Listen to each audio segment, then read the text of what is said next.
نحمده ونصلي على رسوله الكريم اما بعد فاعوذ بالله من الشيطان الرجيم بسم الله الرحمن الرحيم رب اشرح لي صدري ويسر لي امري واحلل عقدة من لساني يفقهوا قولي۔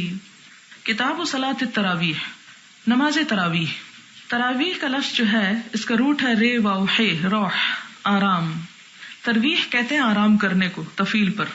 اور صحابہ کرام کا طریقہ یہ ہوتا تھا کہ ہر 2 رکعت کے بعد تھوڑا سا جیسے سانس لیتے ہیں، ذرا سا، اس کی کوئی لمٹ نہیں بتائی گئی کہ 1 منٹ یا 5 منٹ یا 10 منٹ، یہ ڈیپینڈ کرتا ہے کہ آپ کے حالات کیا ہیں۔ اگر آپ کے پاس وقت زیادہ ہے تو زیادہ ٹائم لے لیجیے، اور اگر وقت کم ہے، اور چونکہ خواتین کا خاص طور پر مسئلہ یہ ہوتا ہے کہ گھروں سے نکل کر آتی، اگر بہت لمبے بیچ میں وقفے کیے جائیں اور لمبے پروگرام رکھے جائیں تو اس میں اکیلا راتوں کو نکلنا ان کے لیے معیوب ہے۔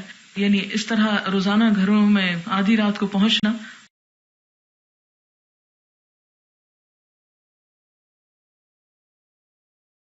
ہے مثلا اللہ اکبر، استغفر اللہ استغفر اللہ استغفر اللہ، اللہم انت السلام و منک السلام تبارک یا ذا الجلال والاکرام۔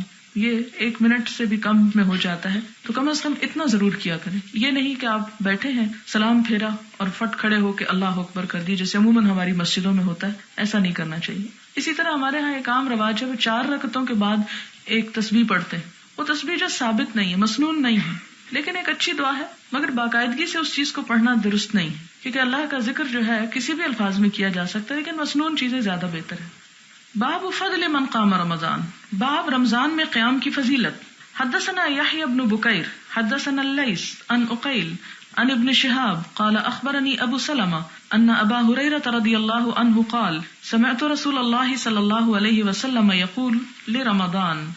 حضرت ابو ہریرہ کہتے ہیں کہ میں نے حضور صلی اللہ علیہ وسلم سے سنا جو رمضان کے بارے میں فرما رہے تھے، یعنی رمضان کی فضیلت کے بارے میں، کہ من قامہ ایمانا و احتسابا، کہ جس نے اس میں قیام کیا ایمان اور احتساب کے ساتھ، غفر لہ ما تقدم من ذنبہ، تو اس کے پچھلے تمام گناہ معاف کر دیے جائیں گے۔ یہاں تقدم کا لفظ آیا، ہم اس میں پچھلا کہتے ہیں، حالانکہ اس کا اصلی مطلب یہ ہے جو پہلے ہو چکے، قدم آگے جانے کو کہتے ہیں، یعنی جو آگے ہو چکے، یعنی پہلے ہو چکے۔ تو یہ قیام جو ہے یہ رمضان کا، اسی کا نام تراویح ہے۔ اگر رمضان کے اندر یہ قیام کیا جائے، رمضان کے علاوہ کیا جائے تو وہ کیا ہے؟ صلاۃ اللیل۔ اگر سو کر آپ اٹھتے ہیں تو وہ کیا ہے؟ تہجد۔ اور اگر آپ ویسے ہی یعنی سوئے نہیں ہیں اور آپ پڑھنا چاہتے ہیں رات کے وقت کچھ نماز، مثلاً آپ کی عادت ہے رات 10، 11، 12 بجے تک پڑھنا، اس کے بعد آپ سونا چاہتے ہیں، آپ سوچتے ہیں اچھا میں 12 بجے سو رہا ہوں تو نہیں میرا خیال کہ تہجد کے لیے اٹھ سکوں، چلے میں 2-4 رکعتیں ہی پڑھ لوں، وہ جو آپ پڑھیں گے وہ کیا ہو جائے گا؟ قیام اللیل۔ اسی طرح تہجد کو بھی قیام اللیل آپ کہہ سکتے ہیں۔ قیام اللیل کا مطلب ہے رات کے وقت قیام کرنا۔ تہجد حجدہ سے ہے، جس کا مطلب ہے سو کر اٹھنا۔ تو تراویح عموماً رات کے پہلے حصے میں ادا کی جاتی ہے، اس لیے اس کو تہجد نہیں بولتے۔ اگر کوئی شخص پہلے حصے میں فرض پڑھ کر سو گیا ہے تو وہ ایسا کر سکتا ہے، وہ دوبارہ اٹھنے کے بعد جو نوافل پڑھے گا وہ تہجد ہوں گے اور تراویح کی نیت بھی ہوگی، کیونکہ تہجد اور تراویح الگ الگ 2 نمازوں کے نام نہیں ہیں، ایک ہی نماز ہے دراصل، جو کسی ایک وقت میں بھی ادا کی جا سکتی ہے۔ لیکن جیسا کہ میں نے عرض کیا کہ آپ نوافل میں قید نہیں ہے، پابند نہیں ہے، کمی بیشی آپ اس میں کر سکتے ہیں، پڑھ سکتے ہیں۔ اگر آپ کے پاس وقت ہے اور کوئی پڑھنا چاہتا ہے تو وہ پڑھ لے، لیکن کسی ایسی چیز کی عادت بنا لینا کہ جو آپ صلی اللہ علیہ وسلم نے کی نہیں اور سمجھنا کہ اس کے کرنے میں زیادہ ثواب ہے، تو وہ آپ اپنے طریقے اور اپنی سنت کو لوگوں پہ مسلط کر رہے ہیں، یا آپ دین کے خود شارع بن بیٹھے ہیں، تو یہ طریقہ جو ہے وہ درست نہیں ہے۔ حدثنا عبداللہ بن یوسف اخبرنا مالک عن ابن شہاب عن حمید بن عبد الرحمن عن ابی ہریرہ رضی اللہ عنہ ان رسول اللہ صلی اللہ علیہ وسلم قال من قام رمضان ایمانا و احتسابا غفر لہ ما تقدم من ذنبہ، کہ جس نے رمضان کی راتوں میں ایمان اور احتساب کے ساتھ قیام کیا اس کے پچھلے سب گناہ معاف ہو جائیں گے۔ قال ابن شہاب فتوفی رسول اللہ صلی اللہ علیہ وسلم، فوت ہوئے نبی صلی اللہ علیہ وسلم، والناس علی ذالک، اور لوگ اسی چیز پر تھے یعنی قیام کیا کرتے تھے۔ ثم کان الامر علی ذالک فی خلافت ابی بکر، اور حضرت ابو بکر کی خلافت میں بھی ایسا ہوتا رہا، یعنی قیام ہوتا رہا، لیکن وہ کوئی منظم قیام نہیں تھا۔ وہ صدر من خلافت عمر رضی اللہ عنہما، اور حضرت عمر کی خلافت کے شروع میں، صدر پہلا حصہ، صدر کہتے ہیں نا سینے کو، تو جسم میں سینہ جو ہے وہ اوپر کا حصہ ہے، ابتدا ہے، یعنی ایک ابتدائی دور میں حضرت عمر کی خلافت میں بھی ایسا ہی تھا. یعنی کیا تھا کہ لوگ قیام تو کرتے تھے، کوئی انفرادی طور پہ کر لیتا، کوئی مل کے کر لیتے، یعنی لوگ اپنے اپنے طریقے پہ کرتے تھے. ایسا نہیں تھا کہ کرتے ہی نہیں تھے، کیونکہ اس میں بھی بڑا اجر اور ثواب ہے، اس لیے اس کا اہتمام ہوتا تھا. وعن ابن شهاب عن عروة بن الزبير عن عبد الرحمن بن عبد القاري انه قال خرجت مع عمر بن الخطاب رضی اللہ عنہ، کہ میں عمر بن خطاب کے ساتھ نکلا. کون نکلا؟ عبد الرحمن بن لیلتن، ایک رات کو، فی رمضان، رمضان میں. کہاں نکلا؟ الی المسجد، مسجد کی طرف. فاذا الناس، تو دیکھا کہ لوگ، اوزاع، بٹے ہوئے ہیں. توزیع، وضع کا مطلب ہوتا ہے تقسیم کرنا. متفرقون، مختلف ہیں، یعنی کوئی یہاں پڑھ رہا ہے، کوئی وہاں پڑھ رہا ہے. اب سب مسجد میں آ کے پڑھ رہے ہیں، لیکن ہر کوئی اپنی اپنی نماز پڑھ رہا ہے. جیسے آپ دیکھیں کہ عموماً جب فرض ہو جاتے ہیں تو سنتیں سب کیا کرتے ہیں؟ اپنی اپنی پڑھتے ہیں. تو رمضان میں چونکہ قیام کا ثواب تھا، لہٰذا صحابہ کرام قیام تو کرتے، لیکن کوئی کہیں کر رہا ہے، کوئی کہیں کر رہا ہے، تو وہ ساری مسجد یعنی بکھری ہوئی ہے. یصلی الرجل لنفسہ، کیا حال تھا کہ کوئی شخص ایسا ہوتا کہ جو اکیلا نماز پڑھ رہا ہوتا، لنفسہ، اپنے ہی آپ کو پڑھا رہا ہوتا. مطلب یہ، ویصلی الرجل فیصلی بصلاۃہ الرہط، اور کچھ لوگ ایسے نماز پڑھتے کہ جن کے ساتھ مزید کچھ اور لوگ بھی نماز پڑھتے. رہط کا مطلب ہوتا ہے جو 10 تک ہو، گروپ. فقال عمر، تو حضرت عمر کہتے ہیں، انی ارا، میں یہ دیکھ رہا ہوں، میرا یہ خیال ہے، میں یہ اب سوچ رہا ہوں، لو جمعت ہؤلاء، کہ اگر میں جمع کر دوں ان سب لوگوں کو، یہ جو بکھرے بکھرے نماز پڑھ رہے ہیں، علی قارئ واحد، ایک قاری پر، لکان امثل، تو یہ زیادہ مثالی بات ہوگی، زیادہ اچھا ہوگا. ثم عزم، پھر آپ نے ٹھان لیا، ارادہ کر لیا. فجمعہم علی ابی بن کعب، تو ان سب کو جمع کر دیا ابی بن کعب پر. ابی بن کعب کون تھے؟ قرآن کے بہت جاننے والے. اور آیت الکرسی کی فضیلت میں ایک بات آتی ہے کہ آپ صلی اللہ علیہ وسلم نے ایک مرتبہ پوچھا کہ قرآن پاک کی سب سے عظیم آیت کون سی ہے؟ تو ابی بن کعب نے کہا کہ آیت الکرسی. تو آپ صلی اللہ علیہ وسلم نے فرمایا، ابو المنذر، تمہیں تمہارا علم مبارک ہو. تو یہ ابی بن کعب ہی تھے ابو المنذر. تو ابی بن کعب کے صرف قاری کا مطلب یہ نہیں تھا کہ قرآن حفظ کیا ہوا تھا اور بہت اچھا خوبصورت پڑھتے تھے، خوبصورت تو پڑھتے ہی تھے، لیکن اس کے ساتھ ساتھ یہ تھا کہ بہت عمدہ قرات تھی، بہت سمجھنے والے بھی تھے، قرآن کو جاننے والے تھے. لہٰذا انہوں نے سب میں بہتر پاتے ہوئے ان پر لوگوں کو اکٹھا کر لیا. ثم خرجت معه لیلۃ، کہتے پھر میں ایک رات آپ کے ساتھ نکلا. اخرى، ایک اور. والناس یصلون بصلاۃ قارئہم، تو لوگ اپنے قاری کے ساتھ نماز پڑھ رہے تھے. قال عمر، عمر کہتے ہیں، نعم البدعۃ ھذہ، کتنا اچھا طریقہ ہے یہ، کتنی اچھی ایجاد ہے یہ. واللتی ینامون عنہا، اور وہ لوگ جو سو رہے ہیں اس وقت، افضل من اللتی یقومون، زیادہ اچھے ہیں ان سے جو اس وقت قیام کر رہے ہیں. یرید آخر اللیل، آپ کا ارادہ تھا کہ رات کے آخری حصے میں جو قیام کریں گے وہ زیادہ افضل ہیں. وکان الناس یقومون اولہ، لیکن لوگ جو تھے وہ زیادہ تر رات کے پہلے حصے میں قیام کیا کرتے تھے. اس آخری حصے میں کچھ چیزیں ہمیں سمجھنے کی ضرورت ہے. پہلی بات تو یہ ہے کہ حضرت عمر رضی اللہ تعالیٰ عنہ نے مسلمانوں کے اس اختلاف کو جو الگ الگ طور پہ نماز پڑھنے کی شکل میں نظر آ رہا تھا، اس کو اکٹھا کر دیا کہ ایک ڈسپلن پیدا ہو. اور آپ نے ایسا کیوں کیا؟ اس لیے کیا کہ نبی صلی اللہ علیہ وسلم سے اس چیز کا ثبوت موجود تھا کہ آپ نے ایک مرتبہ رمضان میں 3 دن اس طرح نماز پڑھا کے یہ بتا دیا تھا کہ ایسے نماز پڑھی جا سکتی ہے. یعنی آپ کے پاس وہ سنت موجود تھی، اگرچہ یہ سنت نہیں تھی کہ سارا ہی مہینہ اور سارے لوگ اسی وقت ہی آ کر پڑھیں، لیکن جو پڑھنا چاہتے ہیں وہ سب اکٹھے ہو کر پڑھ سکتے ہیں، کیونکہ نبی صلی اللہ علیہ وسلم کے طرز عمل میں دلیل موجود تھی. دوسری بات یہاں پر یہ نظر آتی ہے کہ یہاں پر لکھا ہے کہ حضرت عمر نے کہا، نعم البدعۃ ھذہ، یہ کتنی اچھی بدعت ہے. بدعت کا لفظ یہاں اصطلاحی طور پر استعمال نہیں ہوا، یہ لفظی معنی میں استعمال ہوا ہے. یعنی ایک لفظ استعمال کیا جیسے عام محاورے میں ہم ایک بات کہتے ہیں. یعنی یہاں بدعت سنت کے مقابلے میں نہیں آیا کہ وہ کہیں کہ اچھا سنت تو کچھ اور تھی اور میں نے یہ بدعت ایجاد کر دی. نہیں، ان کا یہاں پر مراد کیا ہے کہ میں نے ایک چیز کو منظم کر دیا. آپ صلی اللہ علیہ وسلم نے ایسا خود کیوں نہیں کیا تھا؟ کیا آپ نہیں کر سکتے تھے؟ بہتر تھا آپ خود کرتے تاکہ ہم بھی کرتے. ہاں، بہت اچھی بات تھی، لیکن آپ نے اس لیے نہیں کیا تھا کہ لوگوں پر یہ چیز فرض ہو جائے گی، اور اگر فرض ہو گئی تو لوگ کر نہیں سکیں گے، ہمیشہ نہیں اس کو نبھا سکیں گے. اور ایک اور بات آپ دیکھیں کہ خواہ کتنا بھی ثواب ہو، اگر ساری چیزیں فرض کے درجے میں ہوتی، مثلا نماز ہے تو نماز میں فرض تو مختصر سے ہی ہیں، لیکن سنتیں ہیں، پھر نفل ہیں، پھر اور چیزیں، اگر ساری چیزیں جس طرح ہم نے 17 رکعتیں فرض کی ہوئی ہیں عشاء کی نماز میں، تو نتیجہ کیا نکلا؟ ہمارے ہاں اکثریت نماز ہی نہیں پڑتی، اور خصوصاً عشاء کی نہیں پڑتی. لیکن جن ملکوں میں اتنا شعور ہے کہ یہ 17 کی 17 فرض نہیں، وہاں لوگ پڑھ لیتے ہیں، خواہ فرض پڑھ کے کیوں نہ اٹھ جائیں. یعنی وہ بھی پسندیدہ نہیں کہ صرف فرض پڑھیں، لیکن کم از کم فرض تو پڑھتے ہیں نا.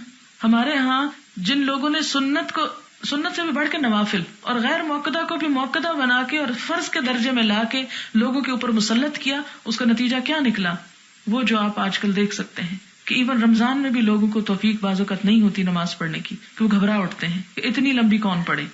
تو حقیقت یہ ہے کہ جب آپ نوافل اور سنتوں کو فرض کے درجے میں مستقل طور پر لے آتے ہیں، یعنی وقتی طور پر کسی ڈسپلن یا کسی اس کے لیے تو اور بات ہے، لیکن مستقل طور پر لے آتے ہیں تو لوگوں کے حق میں جرم کرتے ہیں، ان کو گناہگار کرتے ہیں، اور اگر ریئیکشن زیادہ ہو تو وہ فرض بھی چھوڑ جائیں گے. اور ایسی سختی، اسی لیے وہ میں بار بار ایک جملہ دہراتی ہوں کہ ہمیں حرام کو حلال کرنے کا جس طرح اختیار نہیں، اسی طرح حلال کو بھی حرام نہیں کرنا چاہیے. اور جو چیزیں ہمیں رخصت دی گئی ہیں، آپ صلی اللہ علیہ وسلم نے کیا فرمایا کہ اللہ تعالیٰ کو جس طرح یہ بات پسند ہے کہ اس کی پابندیوں کو قبول کیا جائے، اسی طرح یہ بات بھی پسند ہے کہ اس کی رخصتوں کو بھی قبول کیا جائے. اس سے بھی اللہ تعالیٰ محبت کرتے ہیں. یہ مومن پر اللہ تعالیٰ کا ایک احسان ہوتا ہے. اسی طرح ایک اور روایت میں آتا ہے کہ اگر کوئی شخص اللہ تعالیٰ کی دی ہوئی رخصت کو استعمال نہیں کرتا تو اس کے اوپر احد پہاڑ جتنا گناہ ہے، یعنی بہت بڑا گناہ ہے. کیوں؟ کیا ہے، رخصت ہی تو نہیں لی، کیا فرق پڑتا ہے؟ ہاں، جب آپ اس کو نبھا نہیں سکیں گے تو پھر نتیجہ کیا ہوگا؟ آپ فرض سے بھی جائیں گے، اور جب فرض قضا کریں گے تو آپ کے اوپر لازماً پھر گناہ لدے گا. اس لیے دین کے معاملے میں اس فرق کو مد نظر رکھنا انتہائی ضروری ہے، اور کل بھی آپ اس پہ بہت سی احادیث پڑھ چکے ہیں. پھر حضرت عمر نے ساتھ ہی یہ بات بھی فرما دی کہ میں اگرچہ لوگوں کو ایک جماعت سے کروا رہا ہوں، لیکن کوئی یہ نہ سمجھے کہ یہ میرا حکم ہے اور اسی وقت ہی سب کو نماز پڑھنا ہوگی، اور اسی وقت میں نماز پڑھنا ہی زیادہ افضل ہے. ساتھ ہی آپ نے فرما دیا کہ وہ لوگ جو اس وقت سو رہے ہیں وہ کیا ہیں؟ بہتر ہیں ان سے جو نماز پڑھ رہے ہیں. کیوں؟ اس لیے کہ جو پہلے حصے میں سو گئے وہ صبح اٹھ کے پڑھیں گے، اور صبح اٹھ کے پڑھنا بہرحال رات کو سونے سے پہلے پڑھنے سے زیادہ افضل ہے. تو اس کے باوجود کہ انہوں نے جماعت بنا دی، لیکن لوگوں کو اجازت دی، رخصت دی کہ جو نہیں پڑھنا چاہتا اور الگ سے صبح تنہائی میں اپنے گھر میں یہ نفل پڑھنا چاہتا ہے تو اس کو بھی اجازت، وہ بھی کر سکتا ہے. اور لوگ کیا کرتے تھے؟ کان الناس، سہولت یہی تھی کیونکہ آسانی اس میں ہوتی ہے کہ سب پڑھ رہے ہیں تو ہم بھی پڑھ لیں. آپ دیکھیں کہ عام طور پر اکیلے آپ کو عشاء کی نماز بھی بھاری ہوتی ہوگی، لیکن رمضان میں تراویح بھی یوں لگتا ہے جیسے کچھ بھی نہیں کیا. اس میں بنیادی وجہ یہ ہوتی ہے کہ جب آپ سب کے ساتھ مل کے پڑھتے ہیں تو وہ بڑی ہلکی ہو جاتی ہے نماز. جب آپ اکیلے پڑھتے ہیں تو آپ دیکھیں کہ نہ آپ کا وہ خشوع و خضوع بنے گا، نہ آپ اتنا قرآن سن سکتے ہیں، نہ آپ کے اندر وہ محبت اور وہ استقامت بھی نہیں آتی. اکیلے کام کرنے میں وہ استقامت نہیں آتی. اسی لیے ہم دیکھتے ہیں کہ اسلام انفرادیت سے اجتماعیت کی طرف لے جاتا ہے بندے کو. والعصر ان الانسان لفی خسر الا الذین آمنوا وعملوا الصالحات، یہ تو انفرادی طور پہ کر لو، لیکن یہ صرف آدھا دین ہے. وتواصوا بالحق، اب آج دوسروں کے ساتھ ان کے ہاتھ میں ہاتھ ڈالو اور ایک دوسرے کو حق کی تلقین کرو. وتواصوا بالصبر، اور ایک دوسرے کو صبر کی تلقین کرو. تو آدھا دین اس وقت مکمل ہوتا ہے جب انسان وتواصوا بالحق وتواصوا بالصبر کرتا ہے، اور یہ اکیلے میں تو نہیں ہو سکتا. صبر جیسا کہ آپ جانتے ہیں کہ جمع رکھنا کسی کو کہ یہی کرو.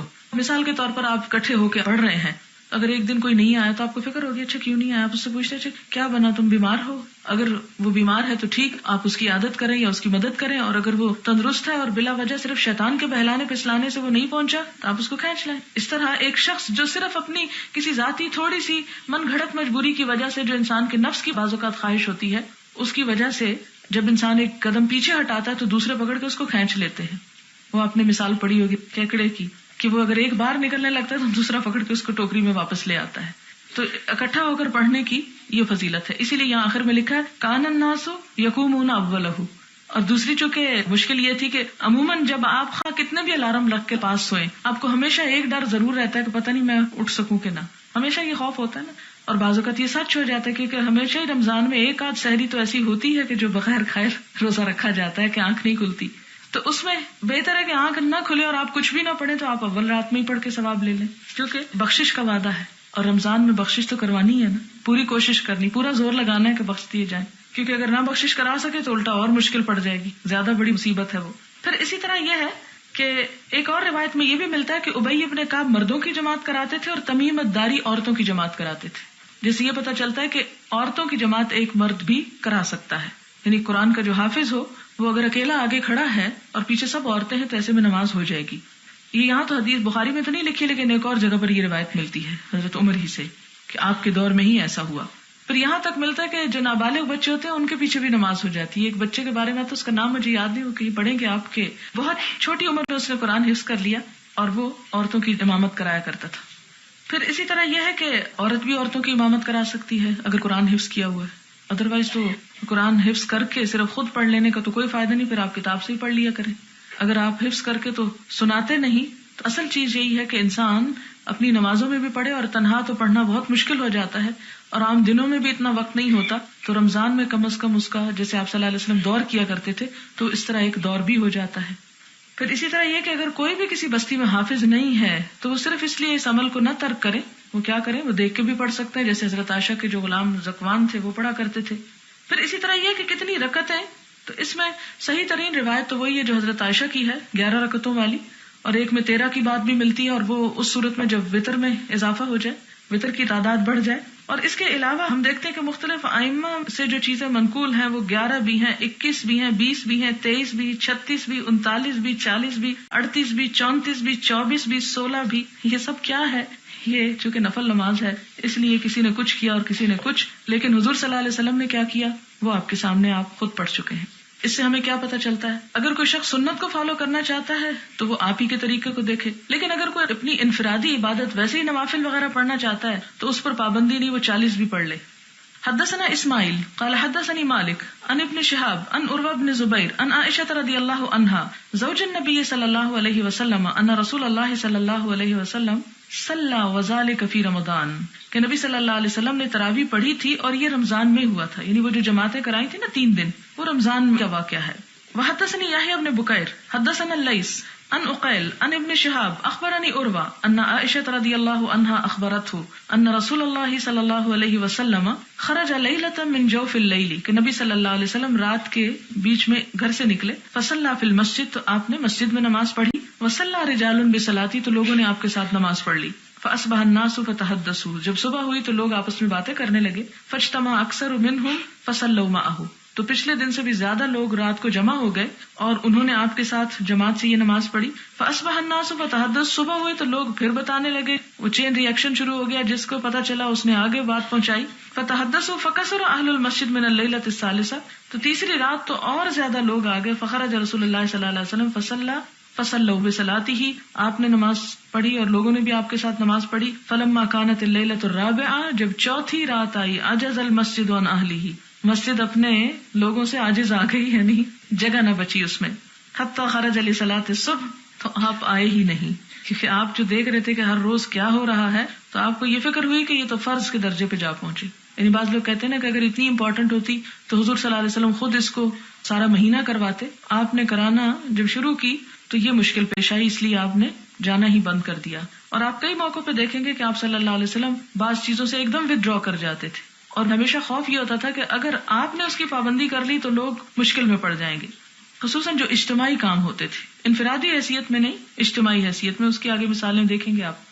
پھر آپ کب نکلے نماز کے لیے؟ خرج لصلاۃ الصبح فلما قضى الفجر اقبل على الناس فتشهد, پھر جب فجر مکمل ہو گئی تو آپ لوگوں کے پاس آئے, تو پھر آپ نے کیا کیا؟ تشہد پڑھا. ثم قال اما بعد فانه لم يخف علي مكانكم, آپ نے خطبہ ارشاد فرمایا, کیونکہ یہ اما بعد خطبے کی دلیل ہے, یہ ایک علامت ہے کہ یہ خطبہ تھا, صرف گفتگو نہیں تھی آپ کی انفرادی. فإنه لم يخف علي مكانكم, آپ نے فرمایا کہ مجھے تمہارا حال مخفی نہیں ہے, یعنی مجھ پر تمہارا شوق اور تمہاری لگن اور تمہارا یہاں پر موجود ہونا جو ہے, مکانکم تمہارا موجود ہونا, یہ مجھ پر مخفی نہیں تھا. مجھے ایسا نہ سمجھو کہ مجھے پتا نہیں چلا کہ تم لوگ آج اکٹھے ہوئے ہو تو اس لیے میں گھر سے نہیں نکلا, مجھے معلوم تھا کہ تم یہاں پر ہو. ولکنی خشیت, لیکن مجھے ڈر ہوا, ان تفترض علیکم, کہ تم پہ یہ نماز فرض ہو جائے گی, فتعجزوا عنہا, تو تم اس کے ادا کرنے سے عاجز آ جاؤ گے. فتوفی رسول اللہ صلی اللہ علیہ وسلم, تو نبی صلی اللہ علیہ وسلم فوت ہوئے. والامر علی ذالک, اور معاملہ اسی حال پر تھا, یعنی یہی کیفیت تھی. حدثنا اسماعیل قال حدثني مالك عن سعيد المقبري عن ابي سلمة بن عبد الرحمن انه سأل عائشة رضی اللہ عنها كيف كانت صلاة رسول اللہ صلی اللہ علیہ وسلم, حضرت عائشہ سے کسی نے پوچھا کہ کس طرح تھی نبی صلی اللہ علیہ وسلم کی نماز. فی رمضان, رمضان میں, یعنی رمضان میں آپ, اشارہ یہی تھا کہ تراویح وغیرہ کیسے پڑھتے تھے. فقالت, تو وہ کہنے لگی, یعنی اب یہ سوال جو ہے یہ عام نمازوں کے بارے میں نہیں ہے, فی رمضان کا لفظ آیا ہے, کہنے لگی ما کان یزید، آپ نہ زیادہ کرتے تھے، فی رمضان، رمضان میں، ولا فی غیرہ، اور نہ اس کے علاوہ، علی 11 رکعتا، 11 رکعتوں سے زیادہ، یعنی اعتدال کے ساتھ آپ نے ہمیشہ اسی طرح نماز پڑھی. یصلی 4، 4 پڑھتے، فلا تسأل عن حسنہن وطولہن، مت پوچھو ان کا حسن اور ان کا طول، یعنی کتنی لمبا قیام ہوتا تھا ان میں. ثم یصلی 4، پھر 4 پڑھتے، فلا تسأل عن حسنہن وطولہن، تو مت پوچھو ان کے حسن اور ان کی لمبائی یا طوالت کے بارے میں. ثم یصلی 3، پھر 3 پڑھ لیتے یعنی وتر. فقلت یا رسول اللہ، میں نے عرض کیا اللہ کے رسول صلی اللہ علیہ وسلم، اتنام قبل ان توتر، کہ آپ سو جاتے ہیں وتر سے پہلے ہی؟ قال یا عائشہ، اے عائشہ، ان عینی تنامان ولا ینام قلبی، کہ میری آنکھیں سوتی ہیں میرا دل نہیں سوتا. اب اس سے کیا پتہ چلتا ہے کہ اصل سنت تو یہ 11 رکعتیں بنتی ہے، لیکن باقی کا پڑھنا کیا ہے؟ مستحب ہے. اور جو ایک روایت آتی ہے کہ آپ صلی اللہ علیہ وسلم نے 20 پڑھی، اس میں ضعف ہے، وہ ضعیف حدیث ہے، تو اس کا اعتبار نہیں ہے. یعنی جب آپ 11 سے زیادہ جاتے ہیں تو پھر آپ اپنے آپ کو لمٹ نہیں کریں، جو آپ کی توفیق ہو پھر آپ پڑھ لیں. یعنی آپ لوگوں کو اس شدت کے ساتھ کہیں کہ نہ آپ 20 سے کم کر سکتے ہیں نہ زیادہ کر سکتے ہیں، تو نفل نماز میں تو ویسے بھی یہ شدت جائز نہیں ہے. اگر کسی کی طبیعت خراب ہے یا کوئی بیمار ہے تو اس موقع پر بھی کمی بیشی ہو سکتی ہے. لیکن صحابہ کرام کا شوق ایسا ہوتا تھا کہ بیماری اور طبیعت کی خرابی کے باوجود بھی بعض اوقات ٹیک لے کے نماز پڑھ لیتے تھے، لیکن چھوڑتے نہیں تھے کہ یہ ایک چانس ہے، یہ ایک دولت ہے جو مل رہی ہے، اور رمضان کے بعد یہ چانس نہیں رہے گا، اور کوئی پتہ نہیں اگلا رمضان زندگی میں آتا ہے یا نہیں آتا. کیونکہ کتنے ہی لوگ جو پچھلے رمضان میں ہمارے ساتھ تھے آج وہ نہیں ہیں، اور ہمیں اپنا بھی کچھ پتہ نہیں. باب فضل لیلۃ القدر، لیلۃ القدر کی فضیلت. وقال اللہ تعالی، اللہ تعالیٰ کا فرمان ہے، انا انزلناہ فی لیلۃ القدر، کہ ہم نے اس کو لیلۃ القدر میں نازل کیا، یعنی قرآن کو. وما ادراک ما لیلۃ القدر، اور تمہیں کیا معلوم کہ لیلۃ القدر کیا ہے. الی آخر السورہ، سورت کے آخر تک. قال ابن عیینہ، ابن عیینہ کہتے ہیں، ما کان فی القرآن وما ادراک، کہ جہاں قرآن میں یہ آیا ہے کہ وما ادراک فقد علمہ، تو وہ بات اللہ تعالیٰ نے آپ کو بتا دی. وما قال وما یدریک فانہ لم یعلم، تو وہ بات آپ کو نہیں بتائی گئی جہاں وما یدریک آیا. حدثنا علی بن عبد اللہ حدثنا سفیان قال حفظناہ وانما حفظ من الزہری. اب یہاں پہ آپ دیکھیں کہ حدیث میں کیا آ رہا ہے کہ ہم نے اس کو حفظ کیا. یہاں بھی اور بھی روایات سے ہمیں یہ پتہ چلتا ہے کہ صحابہ کرام اور ان کے جو شاگرد تھے وہ احادیث کو بھی زبانی یاد کیا کرتے تھے جس طرح قرآن کی آیتیں یاد ہوتی. محدثین کا عام طریقہ یہ تھا کہ جب وہ مجلس حدیث کا اختتام ہوتا نکل جاتے تو جو طالب علم ہوتے تھے وہ نہیں نکلتے تھے، وہ بعد میں بیٹھ کر ان احادیث کو نمبر 1 اگر لکھی ہوئی ہیں تو کمپیئر کرتے تھے استاد کی اصل کے ساتھ، یا ان نسخوں کے ساتھ جن کی طرف استاد اشارہ کر دے کہ فلاں فلاں نسخہ جو ہے وہ میں نے پڑھا ہے اور وہ درست ہے، اور اس کے مطابق اپنی کتاب کو تم بھی درست کر لو. اور اس کے ساتھ اور کیا ہوتا کہ اس کو یاد کرتے اور پھر یاد کر کے ایک دوسرے کو سنایا کرتے تھے، جس طرح ہمارے ہاں ٹیبلز رٹ کے سناتے ہیں. دیکھیں ہمارے بچے کلاس 1, 2, 3 میں کافی ٹیبلز یاد کر لیتے ہیں، کیا اتنی ہی صورتیں بھی یاد کرتے ہیں؟ حدیث کی تو میں بات ہی نہیں کرتی، اس لیے کہ جب صورتیں ہی یاد نہیں تو حدیثیں کہاں یاد ہوں گی. اور ہم کہتے ہیں ہائے بچہ بےچارہ معصوم، اتنا بوجھ نہ ڈالو اس پر. ہاں کتابوں کا بوجھ کلاس 1 کے بچے کا جو بستہ ہے وہ کہیں زیادہ ہے اس کی ہمت اور وسعت سے. بہت کم ماؤں کو ترس آتا ہے، لیکن جب قرآن پکڑتے ہیں تو ترس آنا شروع ہو جاتا ہے. محبت جو ہوئی اپنے بچوں سے، اللہ ایسی محبت سے بچائے. عن ابی سلمۃ عن ابی ہریرہ رضی اللہ عنہ عن النبی صلی اللہ علیہ وسلم قال من صام رمضان ایمانا واحتسابا غفر له ما تقدم من ذنبه، کہ جس نے روزے رکھے رمضان کے ایمان اور احتساب کے ساتھ اس کے پچھلے گناہ معاف کر دیے جائیں گے. ومن قام لیلۃ القدر ایمانا واحتسابا غفر له ما تقدم من ذنبه، اور جس نے لیلۃ القدر کا قیام ایمان اور احتساب کے ساتھ کیا اس کے پچھلے گناہ معاف کر دیے جائیں گے. تابعہ سلیمان بن کثیر عن الزہری. باب التماس لیلۃ القدر فی السبع الاواخر، لیلۃ القدر کو تلاش کرنا، التماس ہوتا تلاش کرنا، ڈھونڈنا آخری 7 راتوں میں. ان احادیث کے پڑھنے سے پہلے میں اتنا بتا دوں کہ اس میں بہت مختلف قسم کی روایات آئیں، کہیں 7 کا، کہیں 10 کا، کہیں اور اس طرح کی علامات آئیں گی. تو بات یہ کہ ہمیں کوئی حتمی بات نہیں بتائی گئی. اور وہ کیوں نہیں بتائی گئی؟ تاکہ ہم آخری عشرے کو زیادہ سے زیادہ عبادت میں گزاریں اور کسی ایک رات پہ بھروسہ کر کے نہ بیٹھ جائیں. حدثنا عبد الله بن يوسف اخبرنا مالك عن نافع عن ابن عمر رضی اللہ عنہما ان رجالا من اصحاب النبی صلی اللہ علیہ وسلم، کہ کچھ لوگ نبی صلی اللہ علیہ وسلم کے ساتھیوں میں سے، ارو لیلۃ القدر فی المنام، دکھائے گئے لیلۃ القدر نیند میں، فی السبع الاواخر، آخری 7 راتوں میں. فقال رسول اللہ صلی اللہ علیہ وسلم، تو آپ صلی اللہ علیہ وسلم نے فرمایا، ارا رؤیاکم، ارا میں سمجھ رہا ہوں، یا یہ بات مجھے سمجھ آ رہی ہے کہ رؤیاکم قد تواطأت فی السبع الاواخر، کہ تمہارا خواب متفق ہو گیا ہے یا باہم ملتے جلتے ہیں آخری 7 راتوں میں. یعنی سب کے سب خواب، یعنی بہت سے صحابہ کرام کو ایسے خواب آئے تھے، کہتے ہیں کہ تم سب کے خواب میں دیکھتا ہوں کہ آخری 7 راتوں پہ متفق ہیں. فمن کان متحریھا، تو جو کوئی اسے تلاش کرنے والا ہو، تحری یاد ہوگا آپ کو، فلیتحرھا فی السبع الاواخر، تو اسے چاہیے کہ وہ تلاش کرے آخری 7 راتوں میں. تو اس طرح آخری 7 راتوں میں کیا ہوگا، 21 اور 23 نہیں رہ جائیں گی، 25، 27، 29 بن جائیں گی. بعض نے یہ بھی کہا کہ 21 سے آگے 7 شامل ہو جائیں گی اور 29 تک آ جائیں گی. حدثنا معاذ بن فضالہ حدثنا ہشام عن یحیی عن ابی سلمہ قال سألت ابا سعید وکان لی صدیقا. یحیی بن ابی کثیر نے ابو سلمہ سے روایت کی، وہ کہتے ہیں کہ میں نے ابو سعید خدری سے پوچھا اور وہ میرے دوست تھے. فقال، تو وہ کہتے ہیں، اعتکفنا مع النبی صلی اللہ علیہ وسلم، ہم نے اعتکاف کیا نبی صلی اللہ علیہ وسلم کے ساتھ، العشر الاوسط، درمیانے عشرے میں، من رمضان، رمضان کے، یعنی 11 سے لے کر 20 تک. فخرج، تو آپ نکلے، یعنی اعتکاف یا معتکف سے، صبیحۃ 20، صبح کو 20 تاریخ کی. فخطبنا، آپ نے ہم کو خطبہ دیا. وقال، اور فرمایا، انی اریت لیلۃ القدر، مجھے لیلۃ القدر دکھائی گئی. ثم انسیتها، پھر مجھے بھلا دی گئی. او نسیتها، یا میں اسے بھول گیا. فالتمسوها فی العشر الاواخر فی الوتر، تم تلاش کرو اس کو آخری عشرے میں، تاک راتوں میں، وتر تاک.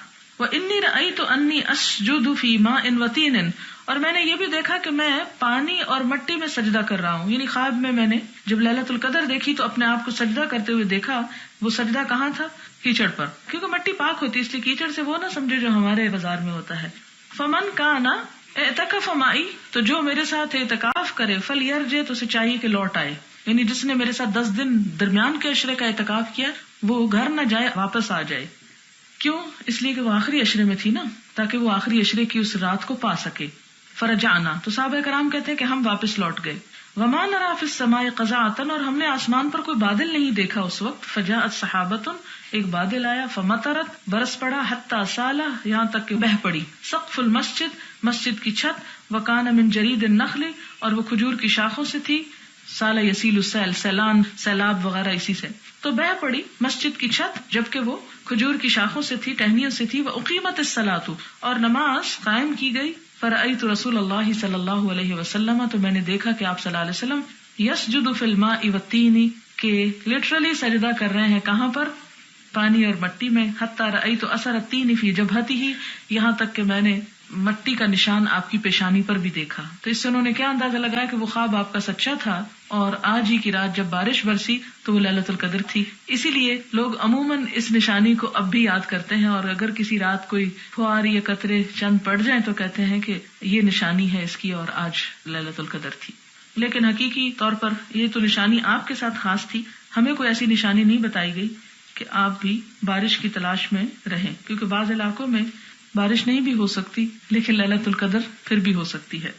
تو اس میں کیا ہے کہ یہ 21ویں رات تھی، ٹھیک ہے نا، یعنی وہ 20ویں کی صبح کو خطبہ دیا، تو 20 کے بعد جو رات آتی وہ کون سی ہوتی؟ 21ویں. باب تحری لیلۃ القدر فی الوتر من العشر الاواخر فیہ عبادہ. عبادہ بن صامت کی ایک روایت آ رہی ہے کہ شب قدر کا رمضان کی آخری 10 راتوں میں سے ڈھونڈنا. حدثنا قتيبة بن سعيد حدثنا اسماعيل بن جعفر حدثنا ابو سهيل عن ابيه عن عائشة رضي الله عنها ان رسول الله صلى الله عليه وسلم قال تحروا ليلة القدر في الوتر من العشر الاواخر من رمضان. حدثنا ابراهيم بن حمزة قال حدثني ابن ابي حازم والدراوردي عن يزيد عن محمد بن ابراهيم عن ابي سلمة عن ابي سعيد الخدري رضي الله عنه كان رسول الله صلى الله عليه وسلم يجاور في رمضان العاشر التي في وسط الشهر، کہ نبی صلی اللہ علیہ وسلم اعتکاف کرتے تھے. یجاور، مجاور ہونا یعنی اعتکاف کرنا. کب کرتے تھے؟ فی رمضان، رمضان میں. العاشر التي في وسط الشهر، ان 10 دنوں میں جو مہینے کے درمیان میں تھے. فاذا كان حين يمسي من 20 ليلة تمضي، پھر جب 20ویں رات گزر جاتی، ويستقبل 21، اور 21ویں رات آ جاتی، رجع الى مسکنہ، تو آپ اپنے گھر لوٹ جاتے. ورجع من كان يجاور معه، اور جن لوگوں نے آپ کے ساتھ اعتکاف کیا ہوتا وہ بھی لوٹ جاتے. وأنه أقام في شهر جاور فيه الليلة التي كان يرجع فيها، ایک رمضان میں ایسا ہو کہ آپ جس رات اعتکاف سے لوٹ آئے اس رات اعتکاف ہی میں رہے. فخطب الناس، اور لوگوں کو خطبہ دیا. فأمرهم ما شاء اللہ، تو جو اللہ نے چاہا ان کو حکم دیا. ثم قال، پھر فرمایا، كنت أجاور هذه العشرة، میں اعتکاف کیا کرتا تھا ان 10 دنوں میں. کون سے؟ یعنی بیچ کے 10 دنوں میں.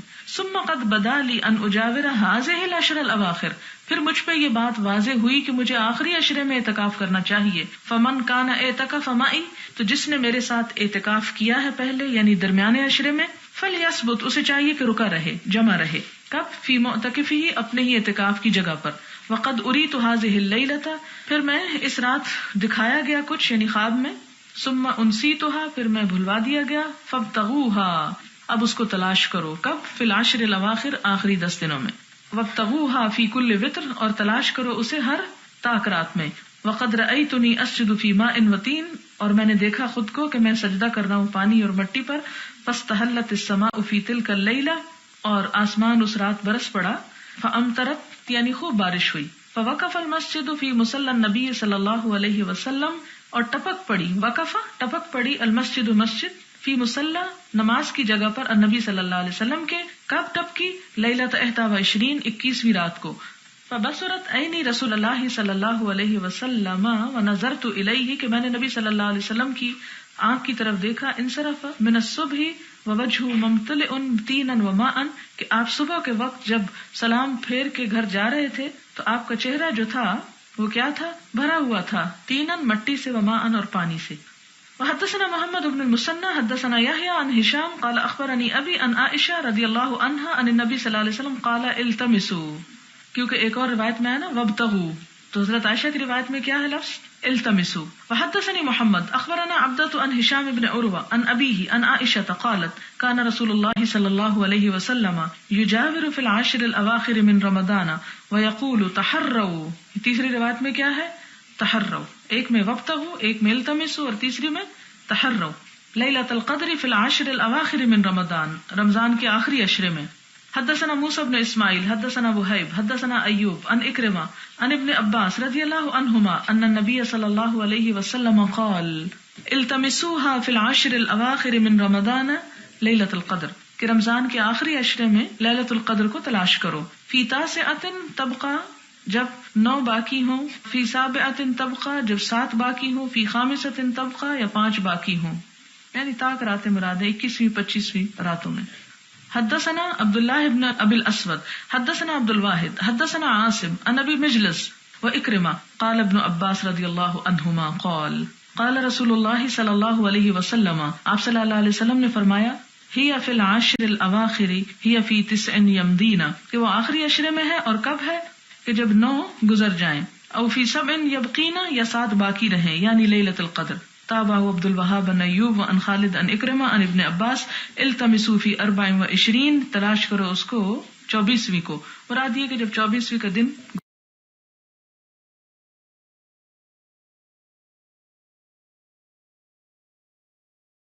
باب رفع معرفت لیلۃ القدر، لیلۃ القدر کی معرفت کا اٹھ جانا یعنی پتہ نہ چلنا، لطلاح الناس، لوگوں کے جھگڑے کی وجہ سے.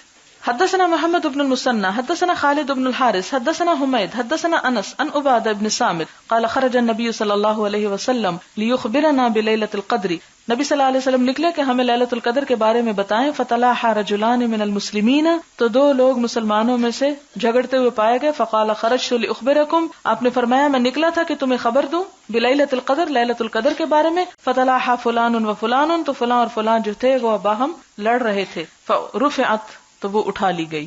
فائدہ، اب آپ دیکھیں کہ اگر نبی صلی اللہ علیہ وسلم سے لیلۃ القدر کی بات مسلمانوں کے باہم جھگڑے کی وجہ سے اٹھا لی گئی، جو پتہ چلنا واقعی ایک بہت ہی برکت اور ایک یقینی خیر کا سبب تھی، تو اب جو مسلمان جھگڑتے ہیں اس سے کیا کچھ برکتیں نہ اٹھ جاتی ہوں گی. پھر آپ صلی اللہ علیہ وسلم نے مایوس ہونے سے بچایا اور فرمایا وَعَسَىٰ أَن يَكُونَ خَيْرًا لَكُمْ، کوئی بات نہیں، ہو سکتا ہے اسی میں تمہارے لیے بھلائی ہو. فَالْتَمِسُوهَا فِي التَّاسِعَةِ وَالسَّابِعَةِ وَالْخَامِسَةِ، اسے 9، 7 اور 5 یعنی 25ویں اور 27ویں اور 29ویں میں تلاش کرو. اور یہ ہے کہ عموماً لوگوں نے 27ویں کو ترجیح دی ہے، اور بعض لوگ اس پر بہت یقینی طور پر کہتے ہیں، جبکہ یقینی طور پر کوئی بات بھی ثابت نہیں ہوئی۔ اس کی وجہ یہ ہے کہ اگر انسان ان طاق راتوں میں جاگتا ہے تو اس کا فائدہ یہ ہے کہ لیلۃ القدر بھی پا لے گا، اور اس کے ساتھ کچھ اور راتیں بھی اس کو مل جائیں گی۔ اگر ڈیفینیٹ ہوتا تو ہم صرف اسی ایک رات کو سارے مہینے میں جاگ لیتے اور باقی چھوڑ دیتے۔ باب العمل فی العشر الاواخر من رمضان، رمضان کے آخری عشرے میں زیادہ عمل کرنا یا عمل کرنا۔ حدثنا علی بن عبد اللہ حدثنا ابن عیینہ عن ابی یعفور عن ابن الضحیٰ عن مسروق عن عائشہ رضی اللہ عنہا قالت کان النبی صلی اللہ علیہ وسلم اذا دخل العشر شد مئزرہ واحیا لیلہ وایقظ اہلہ، کہ جب نبی صلی اللہ علیہ وسلم رمضان کا آخری عشرہ آتا تو شد مئزرہ، اپنا تیبند مضبوطی سے باندھ لیتے۔ مراد یہ ہے کہ بہت ایکٹیو ہو جاتے۔ مثلا آپ دیکھیں کہ جب آپ کو بھاگنا ہو تو سب سے پہلے آپ کیا کرتے ہیں؟ اپنے کپڑوں کو سمیٹتے ہیں۔ تو آپ صلی اللہ علیہ وسلم بھی یعنی ایک زیادہ عبادت اور زیادہ کوشش میں مصروف ہوتے تھے، اس سے محاورتاً یہ استعمال کیا گیا۔ احیا لیلہ، اپنی رات کو جاگتے، وایقظ اہلہ، اور اپنے گھر والوں کو بھی جگاتے تھے۔ اس سے کیا پتہ چلتا ہے کہ عام دنوں میں بھی عبادت کرنی چاہیے، لیکن اس سے زیادہ رمضان میں بھی کرنی چاہیے، لیکن اس سے زیادہ آخری عشرے میں، یعنی پورے رمضان میں زیادہ جو ہے شدت آخری عشرے میں آنی چاہیے۔ اور اس میں صرف خود نہیں بلکہ جو آس پاس بچے، شوہر اور رشتہ دار سو رہے ہیں ان کو بھی تھوڑا سا ہلانا چاہیے۔ سوال ہے کہ تراویح کے بغیر روزہ ہو جاتا ہے یا نہیں؟ گھر پر تراویح پڑھنے کا طریقہ بتا دیں۔ روزہ الگ عبادت ہے، تراویح الگ عبادت ہے، لیکن دونوں ہی رمضان میں ادا ہوتے ہیں، یعنی دونوں کے درمیان یہ تو مماثلت ہے کہ دونوں رمضان کی عبادت ہے، لیکن اس کے باوجود دونوں الگ الگ عبادتیں بھی ہیں۔ اگر کوئی شخص ایک عبادت کر رہا ہے اور دوسری نہیں کر رہا تو وہ ایک کا اجر پائے گا۔ اگر مثال کے طور پہ کوئی شخص بیماری کی وجہ سے روزے نہیں رکھ پا رہا، بیماری ایسی ہے کہ جس میں بہت زیادہ پانی پینے کی ضرورت ہے، روزہ اس مجبوری سے نہیں رکھ رہا، تو ایسا شخص بھی رات کے قیام سے فائدہ اٹھا سکتا ہے، یعنی اس کو رات کو نفل پڑھ لینے چاہیے، تراویح پڑھ لینی چاہیے۔ اسی طرح اگر کوئی شخص نفل نہیں پڑھ سکتا لیکن روزہ رکھ رہا ہے، مثلا سفر کی حالت میں ہے، تو اس صورت میں وہ روزہ رکھ سکتا ہے۔ روزہ فرض عبادت ہے جبکہ تراویح نفل عبادت ہے، لیکن رمضان المبارک میں ایک نفل ادا کرنا بھی اتنا ثواب رکھتا ہے جیسے ایک فرض ادا کیا جا رہا ہو، اس لیے اس کا بھی اہتمام کرنا ضروری ہے۔ پھر اسی طرح یہ ہے کہ گھر پر تراویح 2 رکعت کر کے ہوگی۔ کوشش کریں کہ جتنی صورتیں آپ کو زبانی آتی ہیں وہ ساری کی ساری آپ پڑھ لیں۔ آپ یہ بھی کر سکتے ہیں کہ ہر 2 رکعت میں ساری صورتیں پڑھ لیں تاکہ آپ کا قیام لمبا ہو جائے، اور اگر آپ قرآن کھول کے پڑھنا چاہتی ہیں تو اس کے لیے یہ ہے کہ ساتھ ایک ٹیبل رکھ لیں جس پہ آپ سپارہ جو آسانی سے رکھ اور اٹھا سکیں، تو قیام میں آپ سپارہ اٹھا کے کھول کے پڑھ لیں اگر آپ کی قرات ٹھیک ہے، اور اگر آپ پڑھتے بھی غلط ہیں تو پھر آپ کیا کریں گے مسکین، تو اس صورت میں تو فائدہ کو خاص نہیں ہوگا۔ اس لیے کوشش کریں کہ آپ وہی صورتیں پڑھیں جو آپ کو اچھی طرح آتی ہوں، اور کوشش کریں کہ آپ اپنی زندگی کا کچھ وقت لگائیں کہ آپ اس بات کو اچھی طرح سیکھ سکیں۔ اس میں ایک بات یاد رکھیں کہ اگر آپ سپارہ کھول کر پڑھ ہی رہے ہیں تو آپ کی حرکت کثیر نہیں ہونی چاہیے، کیونکہ حرکت کثیر نماز میں خلل ڈالتی ہے۔ حرکت کثیر کا مطلب ہے یہ نہیں کہ آپ اس کو کھول کے کھڑے ہو جائیں، پھر ایک ورقہ آگے پلٹیں، پھر پیچھے پلٹیں، پھر آپ ادھر ادھر دیکھیں، پھر آپ بند کر کے رکھیں۔ یہ چیزیں جو ہیں یہ درست نہیں۔ نماز کا اپنا خشوع و خضوع اور نماز کا اپنا احترام جو ہے وہ باقی رہے گا۔ سوال ہے اگر قضا روزے رکھیں تو کیا تراویح بھی ادا کریں؟ نہیں، قضا روزوں کے ساتھ تراویح نہیں ہے۔ تراویح مخصوص رمضان کی عبادت ہے، آپ عام دنوں میں نفل پڑھ سکتے ہیں، لیکن یہ جو قیام اللیل ہے یہ تراویح کے نام سے یہ رمضان کے لیے خاص ہے۔ اگر رات کو صرف عشاء کی نماز پڑھ لیں اور تراویح اور وتر صبح 4 بجے کے بعد تو کیا یہ درست ہے؟ جی ہاں، بالکل درست ہے۔ رات کے وقت 30 سے خانہ کعبہ سے تراویح پڑھتے دکھاتے ہیں، جب امام سلام پھیر کر اگلی 2 رکعت کے لیے کھڑا ہوتا ہے تو الحمدللہ سے شروع کر دیتا ہے۔ اس میں یہ ہے کہ عموماً آپ نے دیکھا ہوگا کہ اللہ اکبر کے بعد ایک اور بڑی سی اللہ اکبر ہوتی ہے، اور امام تو اپنی اللہ اکبر کہہ کے شروع کر دیتا ہے کام، اور الحمد سے پہلے وہ مختصر پڑھ لیتا ہے۔ اور پھر آپ دیکھیں کہ ثنا بھی مختلف طرح کی ہیں، ہو سکتا ہے کہ وہ مختصر ترین کوئی ثنا پڑھتا ہو، اس لیے بہت تھوڑا فاصلہ معلوم ہوتا ہے، اور وہ شاید لوگوں کی سہولت کے لیے بھی ایسا کرتے ہوں گے، کیونکہ اتنے کراؤڈ میں اگر بہت لمبی لمبی نمازیں پڑھی جائیں تو مشکل پیش آتی۔ واللہ اعلم۔ سوال یہ ہے کہ کس طرح ثابت ہوتا ہے کہ غیر رمضان میں حضور صلی اللہ علیہ وسلم جو 8 رکعتیں پڑھا کرتے تھے رمضان میں تراویح میں تبدیل ہو گئی؟ یہ حضرت عائشہ کی حدیث آپ پڑھ چکے ہیں کہ جس میں آتا ہے کہ آپ رمضان اور رمضان کے علاوہ کبھی بھی 11 سے زیادہ نہیں پڑھا کرتے تھے، اس سے یہ پتہ چلتا ہے۔ پھر یہ کہتی ہیں کہ حضرت عمر نے جو 20 کا طریقہ اختیار کر لیا وہ کیوں؟ اس میں آپ دیکھیں کہ موطا امام مالک میں یہ روایت موجود ہے کہ حضرت عمر رضی اللہ تعالی عنہ نے ابی ابن کعب اور تمیم الداری کو 11 رکعتیں پڑھانے کا حکم دیا تھا. اور اب بھی جو حرم میں 20 رکعتیں ہوتی ہیں وہ 20 ایک سٹریچ میں نہیں ہوتی، 10 ایک امام پڑھاتا ہے اور 10 ایک پڑھاتا ہے. 10 ایک پڑھا کے چلا جاتا ہے اور وہ ایک ساتھ وتر کر کے اس کو 11 کر لیتا ہے اور 10 دوسرا. اب پیچھے اگر کوئی نفل کی نیت سے قرآن سننے کی نیت سے 20 پڑھ لیتا ہے اور ایون 20 کے بعد آپ دیکھیں کہ رمضان کے دنوں میں وہ رات کو پھر دوبارہ شروع کرتے ہیں اور وہ ساری رات ہی اگر کوئی قیام کرتا ہے تو اس میں حرج نہیں ہے. آپ اس نقطے کو سمجھنے کی کوشش کریں کہ ایک ہے حضور صلی اللہ علیہ وسلم کا طرز عمل اور ایک ہے آپ کی طرف سے اجازت کہ جو جتنا بھی اس میں پڑھ لے. اور میں نے اس وقت جب تراویح کی بات کی تو یہ بات آپ سے کی تھی کہ 40 تک کی بھی تعداد ملتی ہے، تو یہ کہ نوافل پہ کوئی قید نہیں ہے. لیکن اگر کوئی یہ کہے کہ میں 40 اس لیے پڑھ رہا ہوں کہ نبی صلی اللہ علیہ وسلم نے 40 پڑھی تو یہ بات درست نہیں ہے. آپ صلی اللہ علیہ وسلم نے لوگوں سے کہا تھا کہ بلال کی اذان پر سحری کھانا نہ چھوڑیں کیونکہ یہ تہجد کی اذان تھی. فجر کی اذان ابن ام مکتوم دیں گے. اگر رسول اللہ صلی اللہ علیہ وسلم رمضان میں تہجد ادا نہ کرتے تھے، تراویح ہی کو صلاۃ اللیل سمجھتے تھے، تو پھر اذان تہجد کیوں دی جاتی تھی؟ یہ ہے کہ صرف آپ صلی اللہ علیہ وسلم کے لیے تو نہیں دی جاتی تھی نا، سب کے لیے دی جاتی تھی. تو وہ ایک طرح سے اعلان ہوتا تھا کہ اب تہجد کا جو وقت ہے وہ ہو چکا ہے، یا لوگ اپنی سحری کی تیاری کے لیے اٹھیں. جیسے وہ حدیث میں پڑھ چکے ہیں کہ آپ نے فرمایا کہ حجرے والیوں کو کون جگائے گا. تو صرف ان کے لیے نہیں بلکہ سب کے لیے تھی ایک طرح سے. جو تراویح رسول اللہ صلی اللہ علیہ وسلم نے 3 دن ادا کی وہ کن اوقات میں کی تھی؟ اگر ہم ہمت رکھتے ہیں تو کیا تراویح دیر سے ادا کرنا بہتر ہے؟ سنن ابو داؤد کی ایک روایت ہے جس میں پتہ چلتا ہے کہ ان 3 دنوں میں آپ نے پہلے دن رات کے پہلے حصے میں پڑھائی، دوسرے دن آدھی رات اور تیسرے دن تیسرے حصے میں. یہاں تک کہ صحابہ کرام کہتے ہیں کہ ہمیں یہ ڈر لگا آخری دن کہ ہماری سحری کا وقت گزر جائے گا، یعنی اتنا اینڈ تک گئے. آپ یوں سمجھے کہ جیسے ہمارے ہاں آج کل اگر 5:40 پہ سحری بند ہو رہی ہے تو آپ نے جیسے 5:15 تک مثال کے طور پر، تو یہ بہت تاخیر کر دیا آپ نے.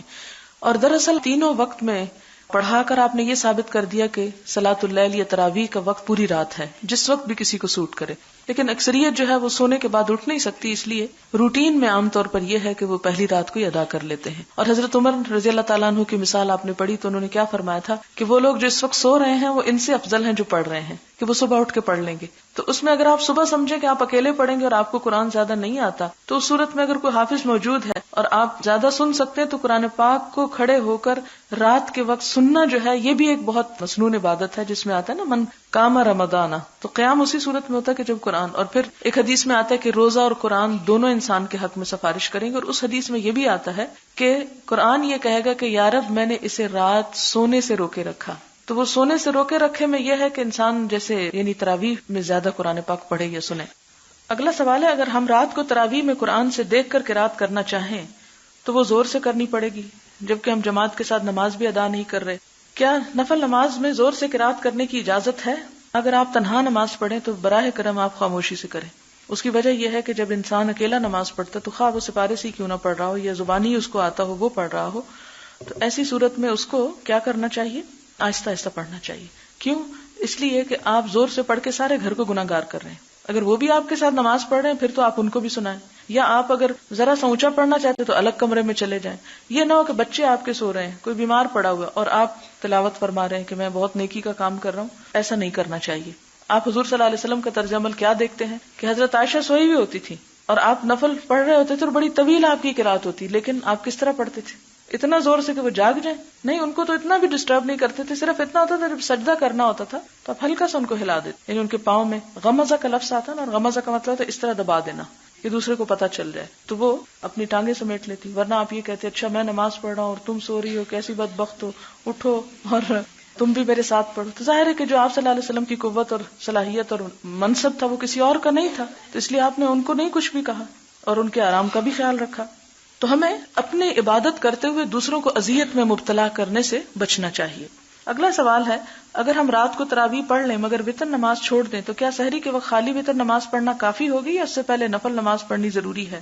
یہ آپ کی چوائس پہ ہے، دونوں میں سے جو چاہیں کریں. اس میں کوئی ایسی لائن نہیں کھینچی گئی کہ جی اگر آپ سویرے اٹھ رہے ہیں اور چونکہ رات کو تراویح پڑھ چکے ہیں اس لیے آپ نفل نہیں پڑھ سکتے. آپ پڑھ سکتے ہیں اگر آپ پڑھنا چاہیں، اور اگر آپ نہ پڑھنا چاہیں تو خالی وتر پڑھ لیں. اور اگر آپ نے سویرے اٹھ کے نفل پڑھنے ہی نہیں تو وتر کا تکلف کیوں کرتی ہیں آپ سویرے؟ آپ وتر بھی ساتھ پڑھیں. حضرت ابو ہریرہ کی روایت آپ پڑھ چکے ہیں کہ اوصانی خلیلی بثلاث، کہ میرے دوست محمد صلی اللہ علیہ وسلم نے مجھے 3 باتوں کی تلقین کی، اور ان میں سے ایک بات کیا تھی کہ میں وتر پڑھ لوں سونے سے پہلے، یعنی اگر تہجد پڑھنے کا ارادہ نہیں تو پہلے ہی پڑھ کے سو جاؤں.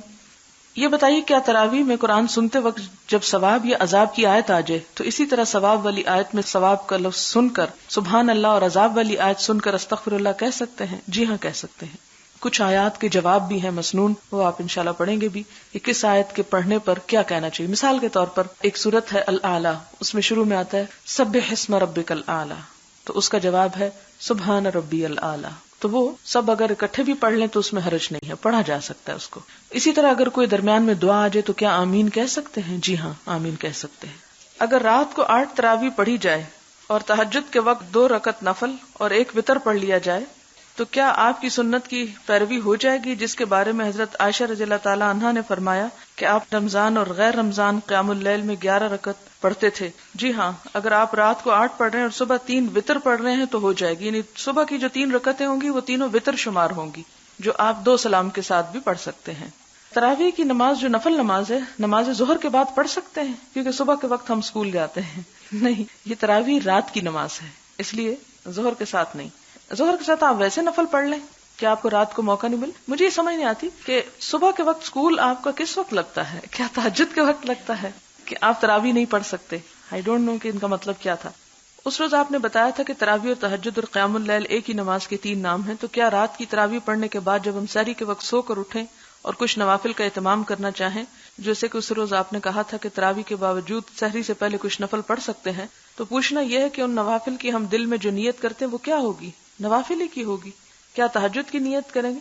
تہجد کی بھی جب آپ نیت کرتے ہیں تو نوافل ہی کی کرتے ہیں. یہ ساری نماز جو ہے ایک نفل نماز ہے، فرض نہیں ہے. پھر عام نفل جو ہم پڑھتے ہیں اس کی نیت کیا کریں گے؟ تو اس کی بھی نفل کی نیت کریں گے. وہ تو ڈیپینڈ کرتا ہے کہ آپ پڑھ کس وقت رہے ہیں، اصل چیز تو نیت ہے. کیا تراویح میں قیام کے لیے تلاوت قرآن کا کیسٹ لگا کر بھی سننے کا اہتمام ہو سکتا ہے؟ نہیں، یہ نہیں ہو سکتا. سوال ہے کہ نماز تراویح کے بعد وتر نماز میں دعائیں مانگنے کے بعد بھی لوگوں کا مطالبہ ہوتا ہے کہ آپ اردو میں دعائیں کرائیں. یعنی نماز کے اندر تو اردو میں کوئی دعا نہیں ہو سکتی. اگر بعد میں تو بعد میں میرا خیال ہے کہ ہمیں اس طرح کی بدعات کو اشاعت نہیں کرنا چاہیے کہ باقاعدہ ہر نماز کے بعد ہم دعائیں مانگنا شروع کر دیں. ہر شخص اپنی اپنی انفرادی مانگ لے، اس لیے کہ یہی اتنا ہی کافی ہے جو نماز کے اندر مانگ لیا، اسی میں خشوع و خضوع اختیار کریں. کبھی کبھار کرنے میں حرج نہیں، لیکن اس کو عادت نہیں بننا چاہیے. تراویح اگر قرآن پاک سے دیکھ کر پڑھا رہے ہوں اور امام خاتون بائیں جانب کھڑی ہوں اور مقتدی تمام ان کی دائیں جانب، کیونکہ پڑھانے کے بعد قرآن کو سامنے کس طرح رکھیں؟ سامنے چھوٹا سا سٹول رکھ لیں.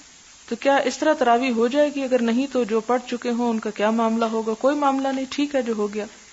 اگر کوئی تراویح میں 1 رکعت پڑھ کر بھولے سے تشہد پڑھ کر سلام پھیر لے تو پھر وہ دوبارہ 1 رکعت پڑھ کر سجدہ سہو کر لے تو نماز ہو جائے گی، یا دوبارہ 2 رکعتیں پڑھے؟ نہیں، وہ دوبارہ 1 پڑھ کے سجدہ سہو کر لے، دوبارہ سے پوری پڑھنے کی نہیں ضرورت. میں نے تراویح کے بعد لوگوں کو بیٹھ کر نفل نماز پڑھتے دیکھا اور کتاب الصلاۃ میں حدیث پڑھی کہ آپ صلی اللہ علیہ وسلم بیٹھ کر کبھی کبھار 2 نفل پڑھتے تھے.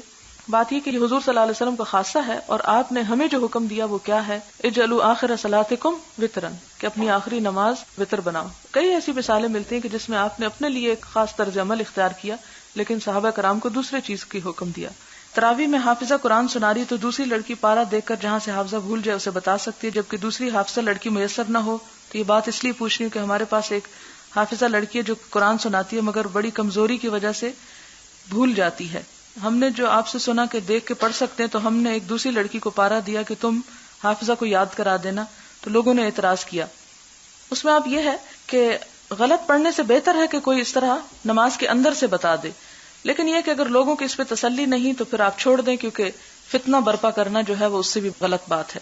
کہ اگر لوگوں کو پریشانی ہو رہی ہے اور وہ سمجھتے ہیں کہ اس طرح ان کی نماز فاسد ہو رہی ہے تو بے سمجھ لوگوں کے ساتھ ایسا معاملہ نہ کیا جائے. میری بیٹی کے 2 بچے ہیں، ایک دن اس نے 6:45 تراویح شروع کی. بچوں کی وجہ سے وقفے آتے رہتا کہ صبح 3 بجے نماز مکمل ہوئی، ساری رات ہی نماز میں رہی. اس میں کوئی حرج تو نہیں، اس میں تو بہت ثواب ہے کہ پھر بھی ہمت نہیں ہاری اس نے. کیا بغیر وجہ بھی وقفہ دیا جا سکتا ہے؟ اگر آپ تھک گئے، نیند آ رہی ہے تو آپ بے شک سو جائیں. آپ نے دیکھا نا حضرت عمر رضی اللہ تعالیٰ نے جب تراویح قائم کی تھی تو انہوں نے باقاعدہ اس کو اسٹیبلش کیا اس کام کو، اور اس کے بعد فرمایا کہ جو اس وقت سو رہے ہیں وہ زیادہ بہتر ہیں ان سے جو پڑھ رہے ہیں کہ وہ صبح اٹھ کے پڑھیں گے. تو دونوں طرح آپ پڑھ سکتے ہیں. نماز تراویح میں دوسری رکعت میں وضو ٹوٹ گیا، بعد وضو نئے سرے سے نماز شروع کی، کیا پچھلی نماز تراویح میں جو قرآن پڑھا گیا وہ پھر دوبارہ پڑھے؟ نہیں، ضروری نہیں ہے، آگے پڑھ لیں، کیونکہ جتنی دیر آپ نے پڑھا اتنی دیر تو آپ باوضو ہی تھے. اگلا سوال ہے، کیا تراویح کی جگہ قضا نماز کی نیت کی جا سکتی ہے، یعنی قضاء عمری یا اشراق کے نوافل ہوں یا تہجد کے؟ اس میں آپ کو پہلے بھی بارہا میں بتا چکی ہوں کہ اگر بالکل ان گنت اور غفلت کے زمانے کی نمازیں ہیں تو توبہ استغفار کافی، لیکن اگر ریسنٹلی کوئی آپ کی نماز چھٹی ہے یا آپ کو کچھ شک ہے تو ان کے لیے آپ نفل کے پیچھے فرض کی نیت کر سکتے ہیں۔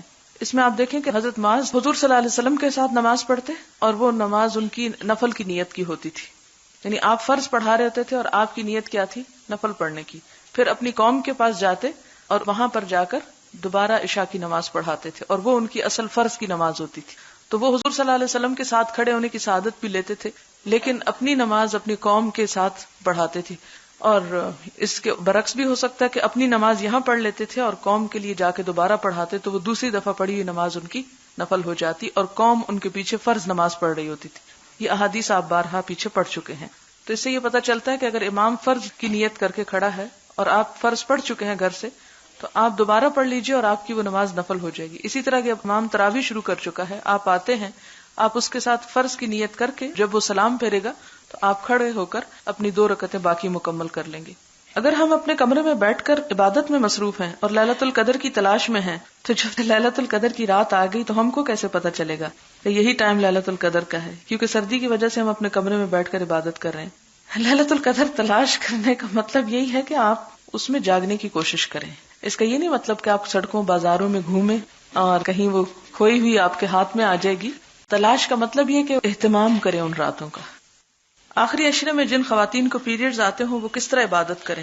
جیسے حضرت عائشہ نے حج پر کی تھی، صرف نماز نہیں پڑھی تھی، باقی ذکر اذکار جاری تھا۔ آپ ذکر کر سکتے ہیں، ایسی مجلسوں میں شریک ہو سکتے ہیں جہاں قرآن کا درس وغیرہ ہو رہا ہو، تو وہ بھی ایک عبادت ہے۔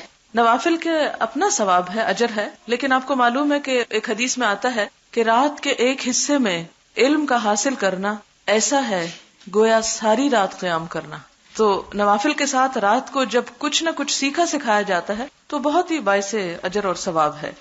بعض لوگوں کا کہنا ہے کہ شب قدر کی رات درخت اور پہاڑ وغیرہ سجدہ کرتے ہیں۔ جناب وہ تو ہمیشہ ہی کیے رکھتے ہیں، والنجم والشجر، لہٰذا اس دن کوئی اسپیشل سجدہ نہیں ہوتا، اور کہتے ہیں کہ پانی دودھ میں بدل جاتا ہے، یہ بھی خیال ہے لوگوں کا، اور اس وقت ہر دعا قبول ہوتی ہے۔ ہاں دعا ضرور قبول ہوتی ہے، اور وہ پانی یعنی دودھ پینے سے ہر بیماری کی شفا ہوتی ہے، یہ تو مجھے معلوم نہیں۔ اس مخصوص وقت میں بہت زیادہ چاندنی ہوتی ہے جو ہر انسان برداشت نہیں کر سکتا، یعنی ڈر جاتا ہے، کیا یہ صحیح ہے؟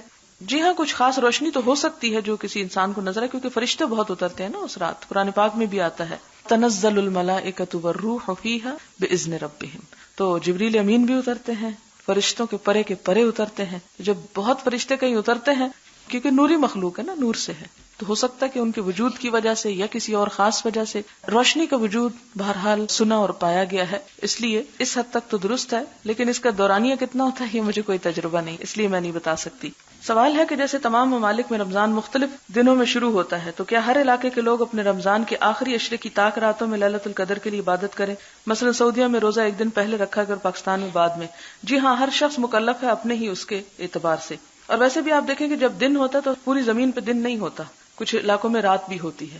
اس کی مثال ایسے ہی ہے کہ جیسے سورج نکلتا ہے تو ایک مخصوص حصے پہ روشنی آتی ہے، ٹھیک ہے، جب ایک مخصوص حصے پہ روشنی آتی تو وہ اس کا دن کہلاتی ہے۔ اسی طرح اس چاند کے اعتبار سے جس طرح ہمیں پابند کیا گیا، تو ہو سکتا ہے کہ چاند جب ایک خاص اینگل پہ یا وہ دن آتا ہو تو ایک مخصوص حصے پہ وہ ان کی ليلۃ القدر وہاں پر شمار ہو رہی ہو، یہ اللہ ہی بہتر جانتا ہے۔ ہمیں جس چیز کے لیے کہا گیا وہ یہ جو اصول اور ضابطے بتا دیے گئے اس کو سامنے رکھ کر یکسوئی کے ساتھ عبادت کریں، کیونکہ اگر ہم ان چیزوں میں پڑ گئے تو کسی ایک دن بھی ہم یکسوئی اختیار نہیں کر سکیں گے۔ اور پھر آپ دیکھیں کہ آخری 10 دنوں میں اسے ڈھونڈنے کی بات ہے، اس کے لیے پھر وہ بات بھی درست نہیں کہ صرف 27ویں کی رات کو عبادت کر کے انسان سمجھے کہ میں نے فرض ادا کر دیا۔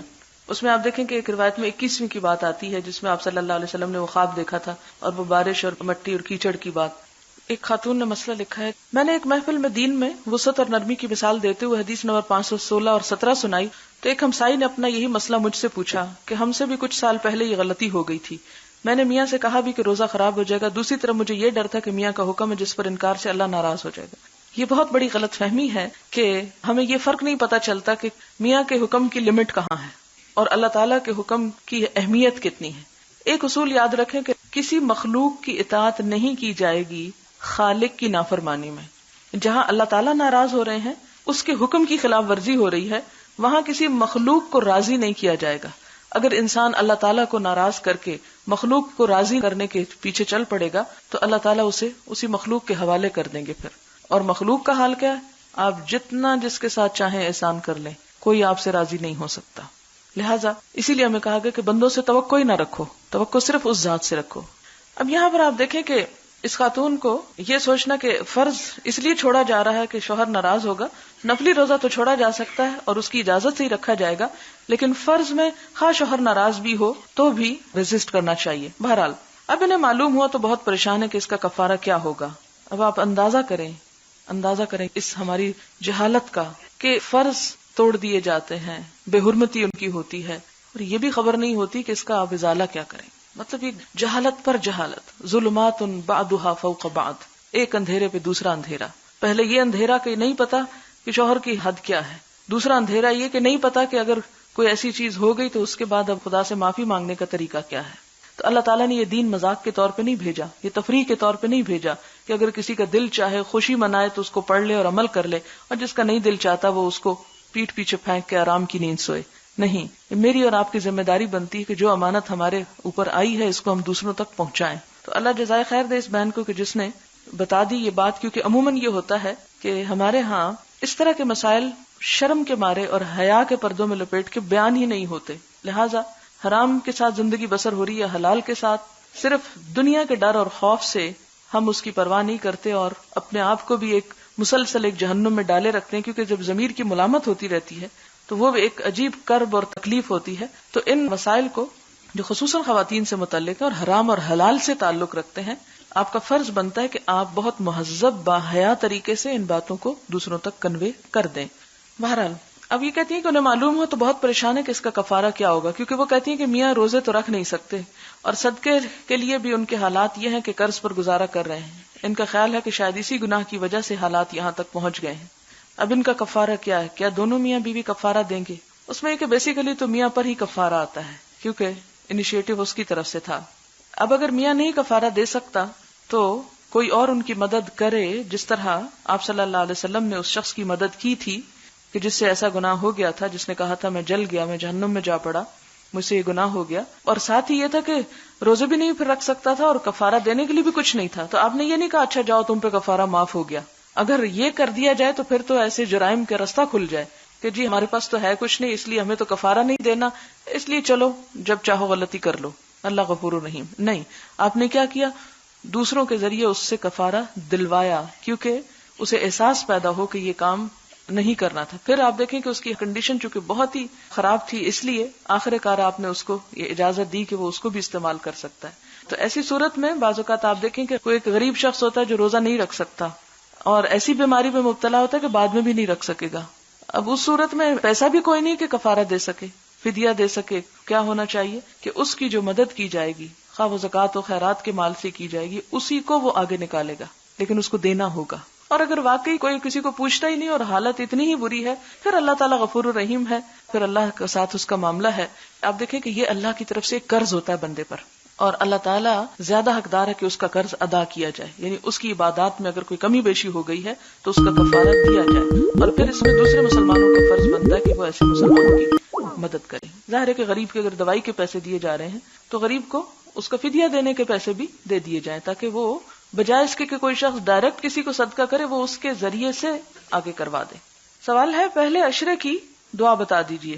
یہ بھی میں ایک بات آپ سے کرنا چاہوں کہ یہ مسنون دعائیں نہیں ہیں اور ان کی پابندی لازم نہیں ہے. اس سے مراد کیا ہے؟ اس سے مراد یہ ہے کہ پہلا عشرہ رحمت، دوسرا مغفرت اور تیسرا عذاب جہنم سے رہائی ہے، تو ان کی مناسبت سے آپ مناسب دعائیں کر سکتے ہیں، لیکن کوئی ایک خاص دعا نہیں ہمیں بتائے گی کہ جس کو اپنے اوپر لازم کرنا ہے. پھر آپ کہیں گے اچھا پھر کیا بتایا گیا؟ تو بات یہ ہے کہ اگر آپ ایک ایسی چیز کو اپنے لیے لازم کر لیتے ہیں جو لازم نہیں ہے، جو آپ صلی اللہ علیہ وسلم نے نہیں کی، آپ کیا کر رہے ہیں؟ آپ اپنے لیے دین کو مشکل بناتے چلے جا رہے ہیں. آپ صلی اللہ علیہ وسلم کی آمد کے مقاصد کیا تھے کہ وَيَدَعُ عَنْهُمْ إِسْرَهُمْ وَالْأَغْلَالَ الَّتِي كَانَتْ عَلَيْهَا، کہ آپ صلی اللہ علیہ وسلم کس لیے آئے ہیں کہ لوگوں کے بوجھ ہٹا دیں اور وہ بیڑیاں جو ان لوگوں نے اپنے اوپر جکڑ رکھی ہیں ان کو توڑ ڈالیں، ان کو ہٹا دیں. تو ہم اس طرح کی چھوٹی چھوٹی چیزوں کو لازم کرتے کرتے پھر اپنے لیے وہ چیزیں اکٹھی کر لیں گے کہ جن کا بوجھ پھر ہم نہیں اٹھا سکیں گے. لہٰذا سہولت کے ساتھ آپ اگر پڑھ سکیں تو یا حیّ یا قیوم برحمتک استغیث، اور جو نہ بھی پڑھے تو رحمت تو اس کی برس ہی رہی، سب پہ برسے گی. لیکن اس کی مناسبت سے اگر آپ پڑھ رہے ہیں یا اگر بخشش کا عشرہ ہے تو استغفار کثرت سے پڑھ رہے ہیں، آخری عشرے میں عذاب جہنم سے رہائی، ربنا آتنا فی الدنیا حسنہ وفی الآخرۃ حسنہ وقنا عذاب النار، اگر ذرا زیادہ شعور کے ساتھ پڑھ رہے ہیں تو بہت اچھا ہے. ہاں ایک دعا مسنون ہے جو طاق راتوں میں حضور صلی اللہ علیہ وسلم نے حضرت عائشہ کو سکھائی تھی، اور وہ ہے اللہم انک عفو تحب العفو فاعف عنا. شوال کے روزے کب رکھے جائیں؟ شوال کے مہینے میں.